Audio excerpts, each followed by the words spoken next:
This is Living Catholic with Father Don Wolf. Living Catholic is a fresh look at issues confronting each of us today. This show deals with living Catholic, what that means for Catholics, as well as the impact on the rest of society. You certainly don't have to be Catholic to enjoy this show. And now your host, Father Don Wolf. Welcome, Oklahoma, to Living Catholic. I'm Father Don Wolf, pastor of Sacred Heart Parish in Oklahoma City and rector of the Shrine of Blessed Stanley Rother. I invite you, think about the sum of our lives. If you're my age, you've begun to be impressed with how quickly time flies by and how immediate the question of life's end seems. More and more people who have made my life now lie in their cemeteries, and I've been left to make sense of my life without them. Not only that, many of these people had fewer years than I have now. I pass by their tombstones and look at the dates inscribed there and marvel at their ages. My mother and father, my grandfathers, one of my grandmothers, my great-grandfathers, several of my great-grandfathers, one of my great-great-grandfathers, and one of my brothers. All of them lived fewer days than I've lived so far. It's amazing to contemplate how brief our lives are and how quickly the years go past. It's truly frightening. This wasn't so when we were young, of course. All of us were impatient to have the years fly so that we could take our rightful place in the world. This isn't limited to the vista of our time and place. It's the normal breathlessness of youth everywhere. Life can't get into gear and pass along fast enough for those who look ahead and see only the immensity of the years in front of them. When I was young, it was this way for me, even as I was in the seminary and was contemplating the promises I was to make in order to make my place in life. Looking ahead, I could see the decades stretching out in front of me, knowing that I would occupy them somehow and imagining what I might be doing and how I might occupy them. I knew, along with everyone else, that in the normal concourse of life, I'd come up to the third millennium in the year 2000. But as I looked into that moment in time, all those years that were ahead, I never really looked past them, since when I got to the year 2000, I'd be an immensely old 45 years by then. It just didn't seem important to look beyond that age. What might happen for someone as old as that didn't seem to be worth contemplating. I laugh at such limits now, of course. 2 or 3 decades when a man is 20 seem like a lifetime and a half. Now I cast the eyes of my mind backwards and see a decade passed as if in a moment. The last 25 years seems to have disappeared as quickly as the summer morning cool breezes pass into the heated afternoon. Do you remember the Star Trek episode in which Captain Picard's awareness is somehow captured by the radiation from an isolated satellite? He's struck down unconscious while the rest of the crew surrounds him. While they worry because he's prostrate on the floor, he actually enters into an entire lifetime in an alternate reality, raising a family and passing his life for decades with them in this new and unexpected place. Eventually, his whole life is gone. His children are raised, his wife dies, and he's alone and dying. When he finds out that his alternative awareness has been the product of this encounter with the signals from this rogue satellite. Eventually, he regains his original identity and wakes up back on his starship. When asked how long he's been out, they tell him it was maybe 20 minutes. He's lived an entire lifetime in barely half the sweep of a clock hand across the face. Live long enough, it seems, and we all have this experience. Half a century can melt away more quickly than a winter's frost. Of course, those are just perceptions. They're what come to mind as we look back over what has happened and how we've experienced them. As time passes, we're liable to all the detractions of intemperance and impatience at what we wait for as we fill up our blank calendar pages. Even as we get older, we may look back and wonder at how rapidly the years have flown by, but can still be exasperated at how long it can take to come to vacation time or to the next anniversary. The years go on, time passes us by as invisibly as the wind, buffeting us here and there as we pass through, which highlights a question as natural and as certain as the sunrise. Why do we have so little time? How can our lives be over in a moment? As we look at the sum of who we are, is it fair to imagine ourselves truly to occupy such a tiny niche in the story of time? You might say that our puny lives amount to no more than the absurd response to the question of the life, the universe, and everything. The answer, of course, is 42, but it may well have been 76 or 29 or 1,367. Looking at ourselves from the perspective of eternity, we don't amount to much, nor can we easily make sense of the tiny sliver of life we occupy. Wouldn't it make sense to presume our lives have to matter much more, if they're to matter at all, as we contemplate our belief in the omnipotence of God and the everlastingness of Him? What are 70 or 80 years in the vastness of the eternal, unending continuation of God? They're hardly a ripple. Think about it. We can read about David and his kingdom, knowing it flourished about 3,000 years ago. It's possible to go to Jerusalem and note all those things that he may have seen or known in that ancient place and marvel at our contact with such antiquity. Yet at the same time, we can acknowledge that Homo sapiens moved out of Africa to occupy Europe and the Middle East about 150,000 years ago. The fullest march of our ancestors from the time of the dawning of consciousness to now has been even more vastly long. And this doesn't take into account the journey from the tiny creatures that seem to have been part of our species' life timeline, that it took, so it is said, hundreds of millions of years. 3 millennia are a droplet in a gallon. The world, our world, has been around for a long time, and we have had a very small place in it. So how can it be that our lives are just these few years? Wouldn't it make more sense to imagine there's more to us than this brief interlude? Not only that, given how much we miss out on as we hurry through life, it seems multiply unfair to imagine anyone could sum his life just with the experience that we have. Men and women meet and fall in love and form their lives together, sometimes on the slightest pretext. She was the cutest girl at the dance, or he was the one who stopped to fix her tire. And from these moments come a lifetime. Or he happened to meet a fellow soldier who had TB, and now his life is racked by illness. Or she was born with a cleft lip and has spent her life alone. And on in the lottery of life. Is such randomness sufficient to describe a real life in the eyes of God? If we do pass our time painted by all that is on our palette, and if we are the true sum of the decisions we make as these years go by, wouldn't it be more reasonable that there be more choices at a greater perspective than the narrow set of decisions we're permitted to make in these few years? Those aren't idle questions. They beg for real answers. They are many, the answers. The author Kurt Vonnegut delighted us for decades as he explored this theme. He wondered how it could be that life rolled by so rapidly and unfolded so randomly for all of us. Having been a part of the devastation and the brutality of a tiny sliver of World War II, he was obsessed with trying to make sense of time's passage through the hallways of human cruelty and past the doorways of such supreme foolishness. His characters zoom in and out of their timelines, visiting one narration, then another, never settling down simply to the passage of one day after the other. They pass time all at once and then over and over again in the same story, accumulating whatever wisdom they might find as they see and hear and come to know their world in place after place. That's the plot line of his most famous novel, Slaughterhouse-Five. Trespassing the boundaries of time and place to make sense of the world is the theme that he returns to over and over. One lifetime, bounded by decisions and accidents, isn't enough to make sense of things, he imagines. So why shouldn't we live through a whole series of them, and all at once? It makes for good storytelling. But more than the prompt for selling lots of books, it makes for some interesting thinking.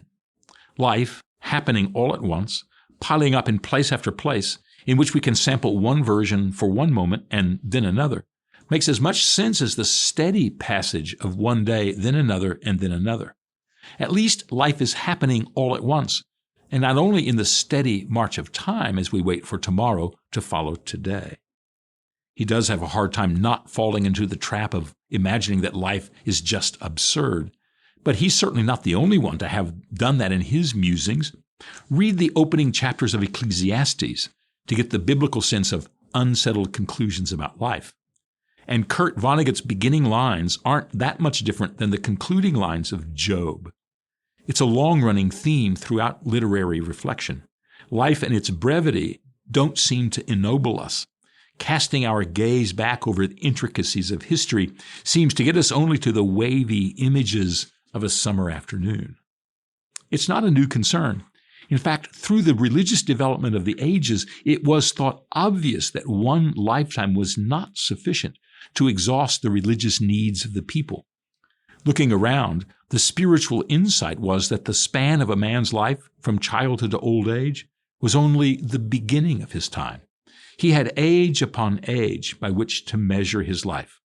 Going through the hallways of his years, he would be knocking at door after door, passing through one, then the other, then the other. It just seemed obvious. Partly because in the span of one lifetime, there was just not enough time to get everything done. That is, if we're born into a world and tasked with coming to understand the whole of it, the years given to us simply aren't sufficient. While we might be conditioned to inhale the sums of society and language and relationship in short order, the important stuff about the meaning of life and the whole of our humanity just couldn't be gotten to in the brief decades of our being. It seemed only logical to assure ourselves that there would be more time, more tries, more investment in the concourse of the world than this brief interlude of time on our mortal coil. Thus was born the understanding of reincarnation in multiple lifetimes through which we pass. Of course, it would also be accurate to point out that this understanding didn't just come about because people reasoned their way to it. There is a logic to it. It could also have been gotten to simply by being a fact of life, a fact understood intuitively and normally by the simplest person. Just as in noticing that a child learning to walk doesn't circumscribe the life of an adult, so also a person struggling through the demands of a lifetime doesn't satisfy the description of all a person can be. Obviously, they thought, one lifetime isn't enough, nor could it ever be enough to explain the purpose and the possibilities of what we're occupying space here for. Plus, such an arrangement also makes sense out of the vast unfairness of life we notice from the time we're old enough to meet the peers around us. It takes only a minute on the playground to notice the kids for whom everything is easy. They learn voraciously so that what you struggle with, they already know and have known, and by absorption rather than by effort. There are those others for whom running and trying and jumping and all the other marks on the playing field are as nothing to them. They're first in every race, fastest in every try, and win easiest in every contest. And it's all as natural and effortless as breathing for them. Worst of all, many of these people are the best at everything. Classroom, conversation, contests, conviviality, they're first. What could explain such grotesque unfairness besides the cruel flip of the coin that nature conspires to wedge against us? How can it be that he who has will get more, while he who has not will lose even the little he does have? That quote from Jesus seems to describe one of the iron laws of the universe. And if you're not on top, then you're on the bottom. Unless, of course, in the dynamics of the reincarnate universe, you can accumulate the credentials from one lifetime to another so as to end up on top, finally. Every kid who wins the spelling contest or the foot race or the beauty pageant is the tip of the pyramid. And he's been growing into his place through lifetime after lifetime. It's not a cruel trick of nature. It's simply the process of nature, which would be, by the opportunity to grow and achieve, simply the reward for passing through the machinery of growth and opportunity so many times. What looks like massive and insurmountable injustice here and now is simply a lack of seeing people in the right context. The handsome, bright, athletic, rich, outgoing kid who's going places, he simply earned it by the time he was born into his generation. Imagining there is lifetime upon lifetime to pass through puts a premium on the possibilities we have here. Every moment of pain would be the chance to grow up through the levels of maturity and blessing that would be realized in the lives to come. Rather than the unknowable prospect of a heaven of bliss disembodied and vaporous, there's the promise that the world you know would become comfortable and easy if only you stay on the pathway of development and growth. This life right now, so easily snuffed out in accident and disease, is only the gateway to a greater goodness. So, if we accept its lessons and learn its discipline and gain its potential, we win. The next shot is bound to be better, maybe a lot better. Eventually you can become that rich, handsome kid next to you. And why not? Certainly such a view makes at least as much sense as the measure of a life bounded only by the few decades we have. Having the entire horizon of time as a resource gives us a chance to see the world and feel its potential in what it has to offer. 2 lifetimes certainly has to be better than 1, and 20 even more so. And if 20, why not 200? Think what a person could come to in the prospect of 200 lives, all lived with the potential of making the most of them, of seeing what we're now blind to, of exhausting the real potential of what a life has to give.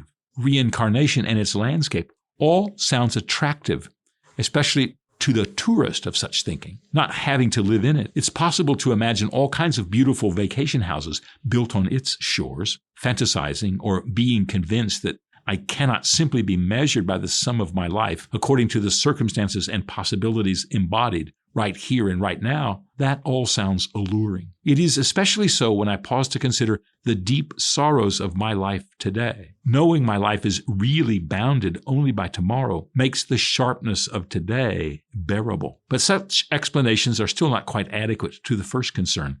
Having, say, 97 lifetimes is still as nothing compared to the mountain of time that is eternity. Even if I limit myself to the current calendar of harmonization, the process by which we climb down from the trees, learn to walk upright, and then develop the frontal cortex sufficiently to set the stage for the light of consciousness to dawn, thus making for the humanity we know of ourselves, living 97 lifetimes would amount to nothing. It's been 13 billion years or so since the Big Bang, about 4 billion years since life appeared, 200 million since mammals began to be birthed, and 7 million years since the first hominids. Let's see, 97 times 80 years, that would be 7,760 years. Let's be generous and call it 8,000 years. That's 0.1% of the time available, since there have been animals sort of kind of like us roaming around. Is that enough time? 97 lifetimes are still a brief wisp in the sum and span of time. And that's not taking into consideration the age of the planet, much less the universe.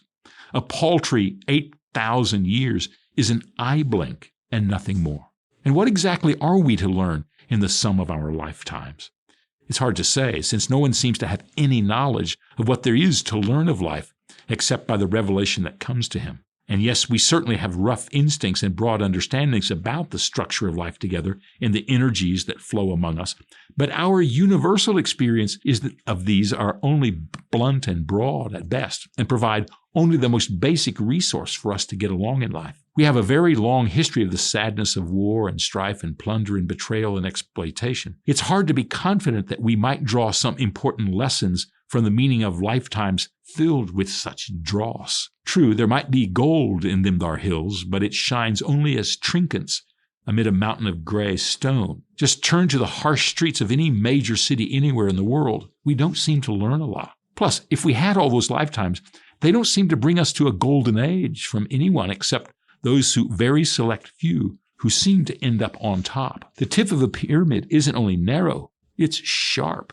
The failure rate seems awfully large. Of course, it may be the case that we're still bogged down in making the right kind of progress. Lots of lifetimes mean there are lots of chances to get things wrong, all of which have to be put right in order for the progress possible for us comes to be realized. Just as fruit can be spoiled and marred, even as it matures on the best trees, so our coming to the best of life in one cycle of life after another is a struggle fraught with blemishes. There's a lot to get through. And you think about it, the chances for error increase exponentially. If we take all of the stumbling stones of 79 or 97 lifetimes and put them in a row, remaining inattentive and supple as we walk them wouldn't be easy. Maybe it's better to say remaining attentive and supple as we walk them wouldn't be easy.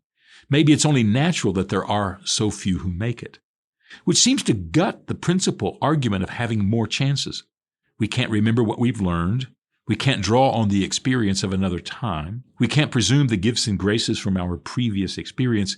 And we can't know exactly what to embrace and what to avoid. It doesn't sound like much of a blessing. Since we're not just templates cut out of metal with no future, but to run along the pathways already written, since we are free agents who do get to make decisions based on what we are aware of and consciously consider, having a blank slate concerning previous learnings and previous memories make for no advantage when it comes to the crossroad decisions we're forced to make in our lives. Exactly where are we advantaged?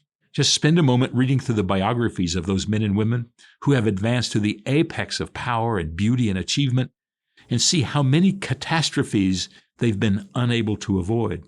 And the advantage of multiple lifetimes seems to evaporate, if not just disappear. And there's also one other thing to consider. In a lifetime of woe and weeping, we have the knowledge that even if our choices are constrained and inhibited, we have them, and they're ours. We're not living out a script from another life, nor are we simply reaping the unknown weeds and thistles of a lifetime previous to this one gone wrong. Our choices are ours, and they are for us in their eternity, at least their contextuality, right here and right now.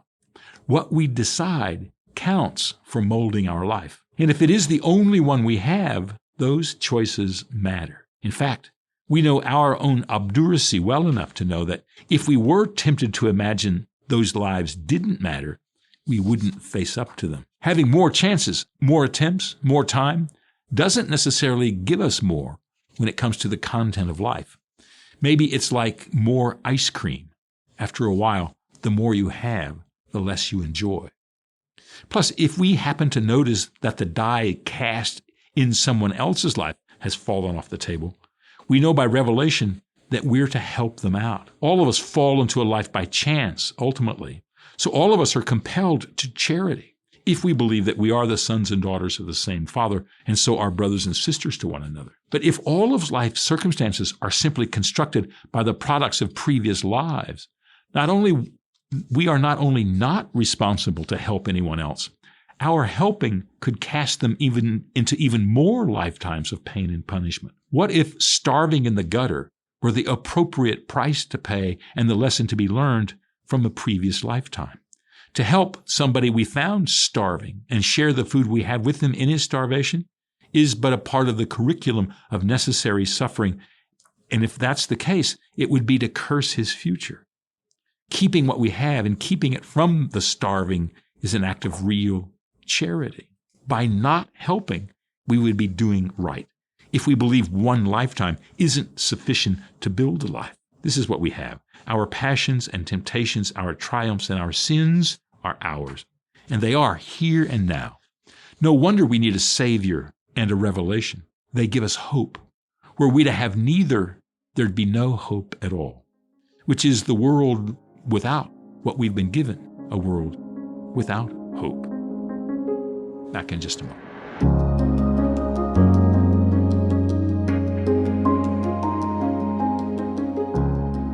I have a poem today called Another Cousin Died.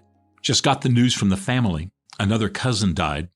This one a bit distant but familiar to me on my father's side. He lived a longish life, was 76 years when he breathed his last, but didn't seem quite so old. The years ran out too fast. Of course, it's what we all say on this side of eternity, where the counting begins the moment of our maternity. At other epochs, 7.5 decades would be an honored age, useful years to measure an honest life, an ultimate gauge. But still, in my eyes, he left us all too soon, too readily. Would a greater gift given if he had persevered more steadily? So now we all continue, we who are left to remember and mourn, have entered the age of loss, have our lives ripped open and torn. But so we live, always, in turn, saying to each other goodbye, so as to treasure our moments until then, as they all around us lie. That's Another Cousin Died. Living Catholic is a production of Oklahoma Catholic Radio. To learn more, visit okcr.org.